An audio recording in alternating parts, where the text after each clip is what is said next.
Okay. In 2nd Nephi chapter 5, verse 14, we read, "And I, Nephi, did take the sword of Laban, and after the manner of it did make many swords, lest by any means the people who were now called Lamanites should come upon us and destroy us. For I knew their hatred towards me and my children, and those who were called my people." As a vassal king to the Lord, Nephi's duty was to be a protector to his people, just as the Lord was a protector to Nephi. As I mentioned in a previous video, Nephi did not want his people to have a king, but he did in fact act as their guardian king, and the title header of his first book, as I mentioned already, is, quote, "His reign and ministry," end quote, which Nephi inscribed in his own words. It's important to note that Nephi taught his people never to go to war except in their own defense, and never as an offense as mandated by God. Note the following passages. In Jacob chapter 1, verses 9 and 10, we read, "Now Nephi began to be old, and he saw that he must soon die. Wherefore he anointed a man to be a king and a ruler over his people, now according to the reigns of the kings. The people having loved Nephi exceedingly, he having been a great protector for them, having wielded the sword of Laban in their defense, and having labored in all his days for their welfare."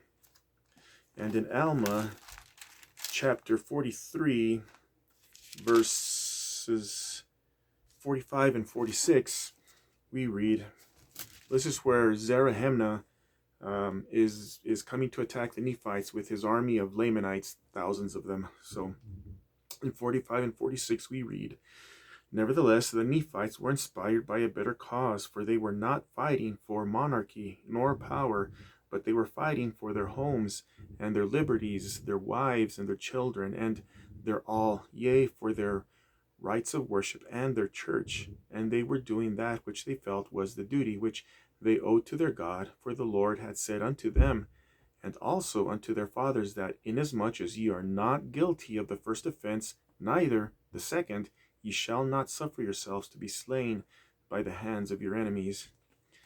There are other examples of this, especially where Captain Moroni takes over and defends the Nephites against Amalickiah and his armies. But for the sake of time, I will go over all these other passages.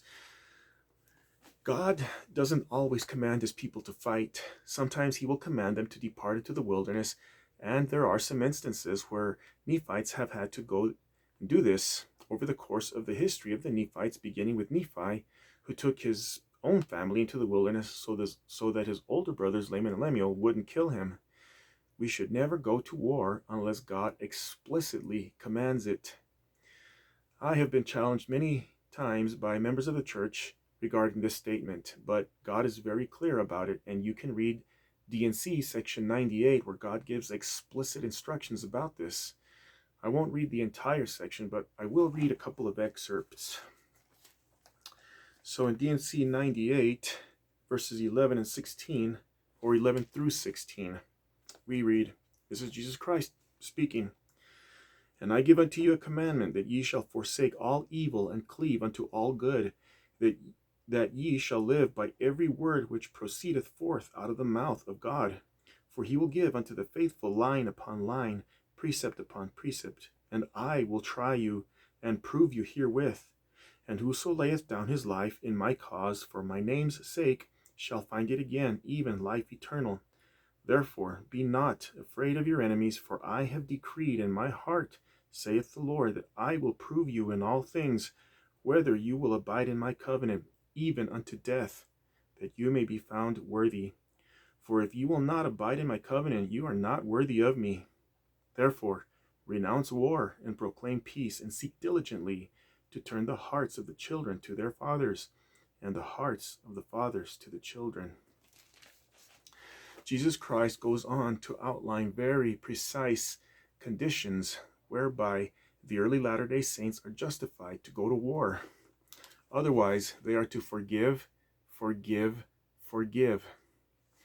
In continuing in D&C 98, I'll just read verses 32 and 33.